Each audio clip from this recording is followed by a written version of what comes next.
Hey everyone, welcome back to the Music City Surrey Showcase. We are showcasing some incredible artists that live, breathe, eat, sleep in the city of Surrey. And today I am joined by Hallelujah. How are you today? I'm feeling pretty good. Yeah. So you, I know from doing a little bit of internet creeping and research, have come back from studying music at Nelson, but I want to know where it all began. Please tell me, like, what started the spark that brought you to wanting to do that full time? Depends who you ask. If you ask my mom, it's been forever, and I'm gifted, and she knew from the moment I picked up the ukulele or something. But I didn't start taking music seriously until I was around 13 or 14. I started writing songs rather than covering songs, and I had no idea if they were good. And I played like a talent show at my high school, and I won it. And I was like, oh, people actually like what I'm doing. And from that, I took a music production course with a lot of my friends that I'm still friends with to this day. If you know, she's Toronto based now. This person named Sahadi, she also did the program with me. We did that for 2 years together, like went on some adventures of learning how to record music. And it was through that like program where I realized like I wasn't just like passionate about writing music, where I was just like, I want to do anything to make this my full-time gig. Yeah. That's awesome. And obviously it's working out for you because I was reading Exclaim and there you were in Exclaim. How does that feel? Oh, I feel like such a huge, successful industry sellout now. I'm making so much money. There's a sense of humor in that, but yeah. I'm really happy that it's going well. Yeah.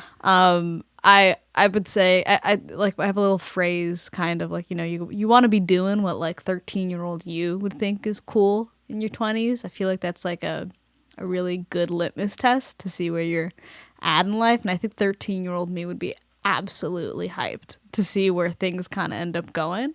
Yeah. Yeah. What are the plans on the horizon? Like, have you kind of stayed in one genre for most of the time? Because from what I know about you, the one thing that I've told you, I think in the past, that lives rent free in my head is a TikTok that you posted where you absolutely shredded a saxophone solo and then belted Lady Marmalade like right afterwards. And I just never stopped thinking about the breath control and the musicianship. So have you always kind of had that drive and like the passion for different genres? Well, yeah, I feel like maybe something I'll edit a little bit out from when I started music is sax is the first instrument I learned when I was about 9 or 10. I was a weird 9-year-old that had a jazz phase. I don't know what was wrong with me. Nothing. So like prior to like even grade 7 band that everyone here does.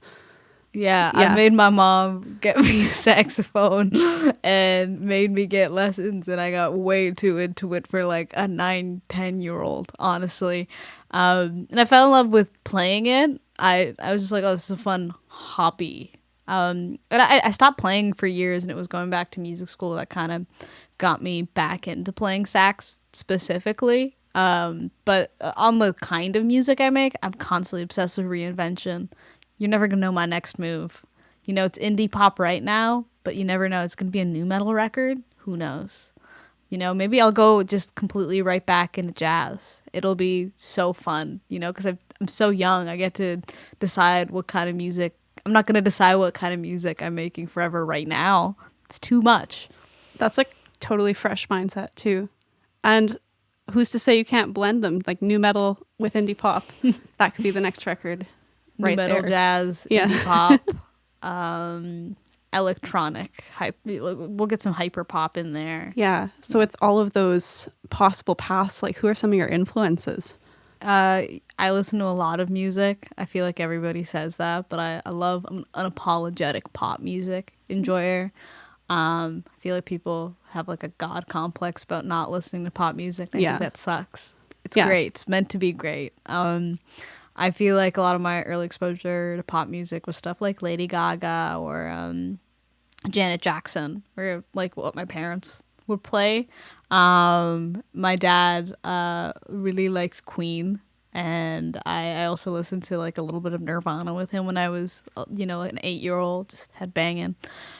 As I got into like high school, I feel like what influences most of my writing is just kind of alt pop, indie pop, contemporaries. I really like Dominic Fike right now. I'm a diehard Frank Ocean fan forever, and I do deeply enjoy 90s really cringy music. Just like I think that's just its own thing. I like Weezer, I like Limp Bizkit, I like Korn, and I feel like Corn. people need to, Weezer's not that bad, guys. I swear, Yeah. it's great. And then all of like the 90s pop influences too. One of the shows that a group and I are working on right now is boy bands and girl bands. So a song that I've had to learn on repeat in my headphones is S Club Party.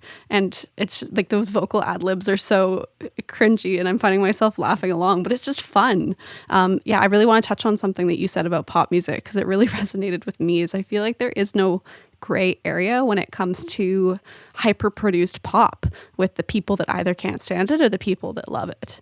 But I guess you sit on the side of loving it. So when you get into the studio to work on your own music, do you have a lot of say on production and that kind of collaboration? Like who do you like to work with on stuff like that that shares your influences? Yeah, really quickly, I really like how you phrase that with the Yeah. pop music. You either like really, really love it or really, really hate it. Yeah. My like production teacher always said this thing where like you should never write music that people feel impartial to. You have to like evoke something, and that's why I do love pop music. It does evoke like a deep hatred. It's the same thing with all press is good press because people are still talking about it type thing. Yeah. But production. Yes. I'm just finishing up a project. Or I mean, it is done. It's mixed and it's mastered. I just have to like actually do the rest of the artist thing.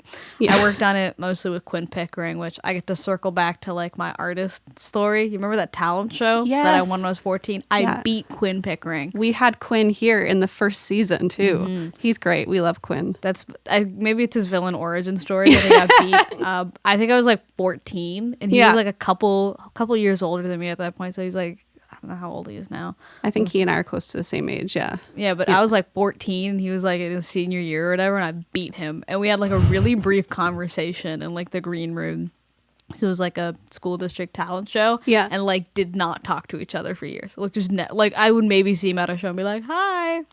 Oh yeah, it's you again. It's great to see you. Music stuff's going good for you. And after I'd put out my first EP, I ended up talking to him because he was like, cool writing. And I feel like he kind of wanted to say the production sucked. Yeah. But we kind of took a chance after that and wrote a song together, not like just did the production. And it's been really fun writing and working with him. I feel like a nightmare to work with because I do send playlists of like, this is what I want this to sound like. Here are some references. And it is literally like, Doja Cat, Limp Bizkit, Big Thief. Like it's just like, and I get excited. I'm like, oh, I get to make somebody listen to all my terrible music. Yeah. How's Quinn gonna mold all these things into one project? Yes, and so far it's worked out really well. Useless was the first song we worked on together, and that came out in July. And it was a pretty big experiment because it was just like, how is it going to sound? We're going to try to do a bunch of stuff. And I feel like people have liked it so far. Awesome. When's the rest of the project coming out? February? Exciting. I don't know. I put off releasing stuff because I don't, the rest of the artist being bit, like besides writing music and performing the social media manager and the graphic designer and the video producer and the press releases. Yeah. I can't. I hate being a social media presence. That's my one ick about being an artist. The digital footprint. My digital footprint. I've been on the internet for too long, and you can find out too much about me on Google. Been there. Well, I'm excited for when the project does come out, and I'll be sure to keep an eye on your digital footprint either way. I've touched on the fact that I already have been internet creeping you a little bit, so we'll see where it goes next. One question that I always like to ask people that come is, especially people who've been doing it from such a young age already, if someone's just starting out in music and they want to make it their full-time thing, what advice would you give them? Ask stupid questions. I didn't do that for a long time because I feel like, what's the phrasing? Like, it's so easy to get in your own head and have imposter syndrome about stuff. And in the words of my high school production teacher, who definitely saw that I was like a nervous black woman going into this male-dominated industry, pretend you are an old white man. Ask wrong questions, apply to jobs you are not qualified for, and walk into rooms you should not be in, because that will get you crazy amount of opportunities. I love that. No one said that before. Ask stupid questions. That's such a good way to put it, because you're right. People are scared to ask stupid questions, but if you genuinely need to know the answer, somebody else probably does too. And somebody else had the same question. Exactly. Well, thanks so much for joining us. Where can people find you online? I know that we've talked about the fact that you don't love it, but for those who want to stream your music and stuff. If you want to give me attention. Yes. It's just my name. I'm Hallelujah Hailu. On most social media, believe it or not, there's not that many Hallelujah Hailu, so I will probably be the first person that comes up. On Instagram, it's Hallelujah Hailu. On Facebook, it's Hallelujah Hailu. I think on Twitter, I got the first name, Hallelujah Music. So, very easy to find. And I think TikTok is Hallelujah Hailu Music. If you want to see me, I don't know, do a little dance or something. And I think I tease most of my music stuff early there. So, see you on the internet.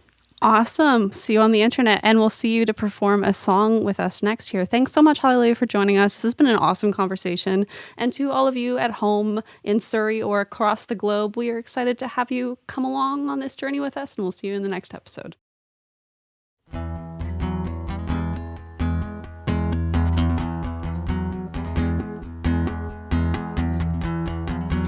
finally got a pair of cowboy boots. I went blind, but now I'm back in my recession roots. I got a job that makes me cover all my cool tattoos.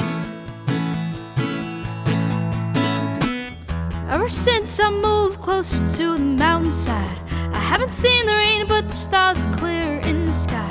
This little town is slowly shrinking down to half the size. Maybe it's you, maybe it's me, maybe the truth just isn't that deep. You ask me to stay, I'll hide through my teeth. The fall to rock bottom isn't that steep. I can't stop running off. Nothing's fixed by a brand new postal code.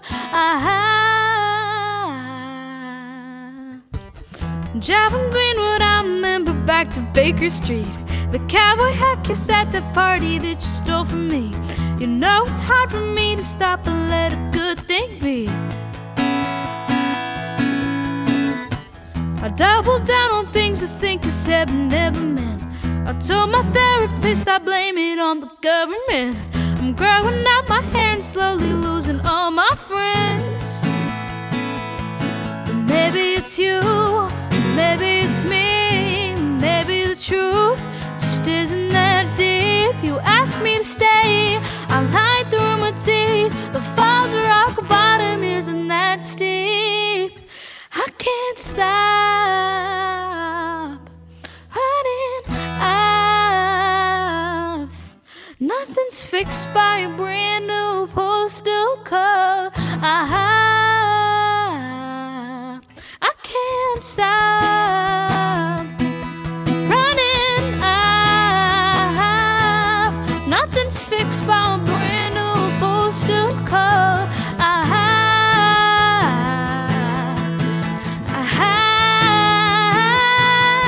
Nothing's fixed by a brand new postal code. Got a job for the summer, but I think I'm still broke. I've been spending all my money on some new used clothes. All these old friends are leaving, I just need a recast. I know seasons keep changing, but it's going too fast. I've been running from the present with the weight of my past. I know everybody leaves, I know everybody dies, I know everybody grieves, I know everybody cries, I know everybody lies.